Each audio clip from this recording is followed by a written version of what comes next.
নমস্কাৰ বন্ধুসকল অসমীয়া কুইজৰ 15 নম্বৰ খণ্ডটোলৈ আপোনালোক সকলোকে স্বাগতম জনাইছো। আজিৰ অনুষ্ঠানটো আপোনালোকলৈ 5টা সংগ্ৰহিত প্ৰশ্নোত্তৰ লৈ আহিছো।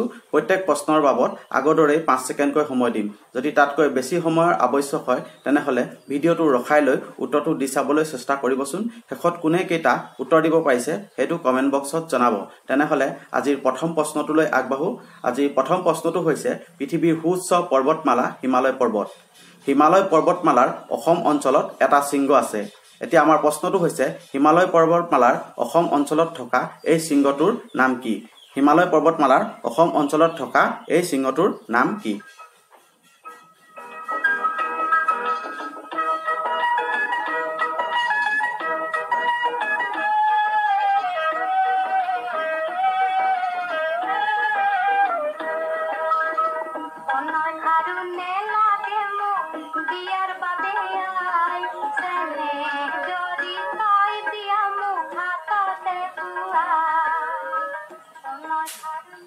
উত্তৰটো হৈছে নামচে বাৰুৱা।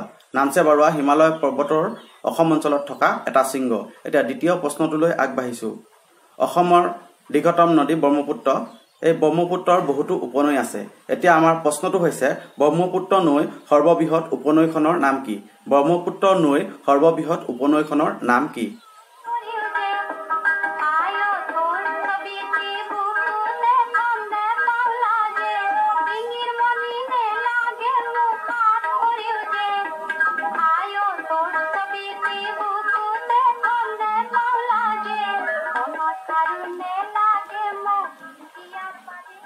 উত্তৰটো হৈছে ব্ৰহ্মপুত্ৰ নৈৰ সৰ্ববৃহৎ উপনৈ সোৱণশিৰি।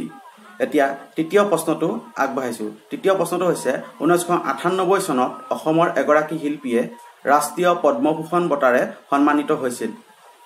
এনে সন্মানৰ অধিকাৰী হোৱা অসমৰ এই শিল্পীগৰাকী কোন আছিল?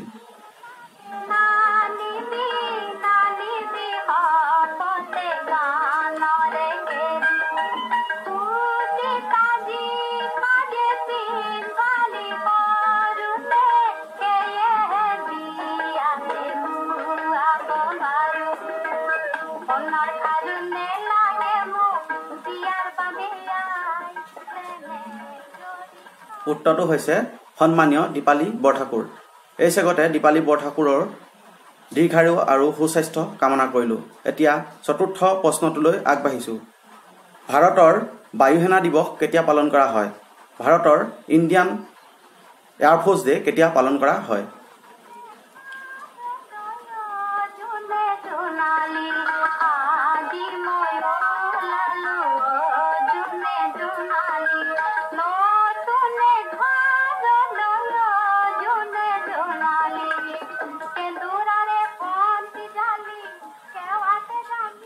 উত্তৰটো হৈছে 8 অক্টোবৰ তাৰিখে।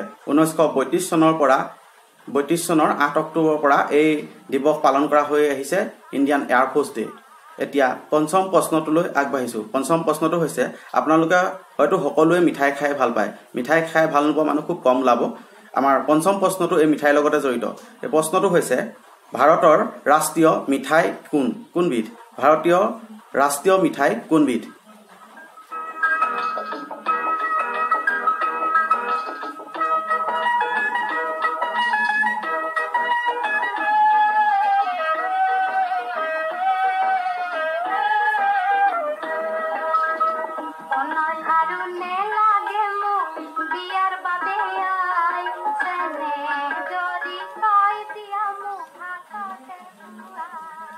উত্তৰটো হৈছে ভাৰতৰ ৰাষ্ট্ৰীয় মিঠাই জেলেপি।